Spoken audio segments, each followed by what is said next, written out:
কেউ যদি আপনাকে হেয় করে, আপনার কি করা উচিত, কিভাবে আপনি জবাব দেবেন? যারা আপনাকে হেয় করে, যারা আপনাকে নিয়ে মস্করা করে, যারা আপনাকে নিয়ে বিদ্রুপ করে, এদের উদ্দেশ্য কিন্তু একটাই, আপনাকে কষ্ট দেওয়া আর নিজেরা আনন্দ পাওয়া। আপনি যখন তাদের সেই মস্করাগুলো শুনে দুঃখ পাবেন, তারা হাততালি দেবে। আমার মনে পড়ে আজও একটি ছেলে আমাদের সঙ্গে পড়তো। ক্লাস 11-এ নবীন বরণের অনুষ্ঠান চলছে। ছেলেটির মধ্যে একটি মেয়েলি ভাব ছিল, অনেকের মধ্যেই থাকে। তাকে সেদিন তার কিছু বন্ধু বান্ধব কি করলো, উত্তক্ত করতে শুরু করলো। তাকে দেখে বলতে থাকলো, মেয়ে মেয়ে মেয়ে। ছেলেটি কান্নায় দুঃখে ভারাক্রান্ত হয়ে অনুষ্ঠান ছেড়ে চলে গেল। এই যে এইরকম আমি একটা ছোট উদাহরণ দিলাম, এইরকম আপনাকে উঠতে বসতে খোঁচা দেওয়া, কথা বলা, সকলের সামনে আপনাকে হেয় প্রতিপন্ন করা, ও আর কি জানে বোঝে, ওর মতো খারাপ লোক আর নেই, আরে ওর কথা বলছি, ও জানিস কি।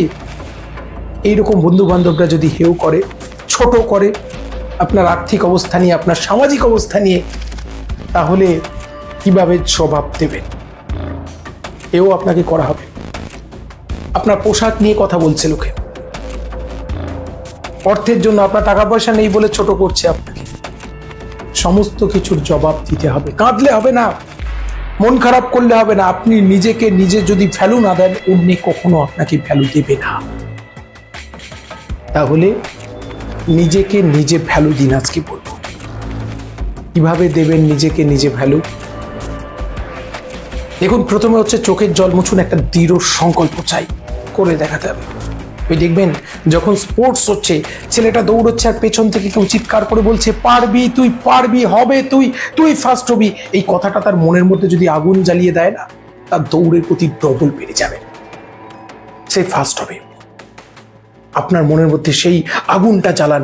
আমাকে হেয় যারা করছে, আমাকে যারা ছোট করছে, আমি শ্রেষ্ঠ হয়ে প্রমাণ করে দেব নিজেকে। যে যে হেয় করছে আজকে, একদিন সে নিচে পড়ে থাকবে, সে নিচে পড়ে থাকবে। একটি ছেলের গল্প বলি, জীবনে শোনো।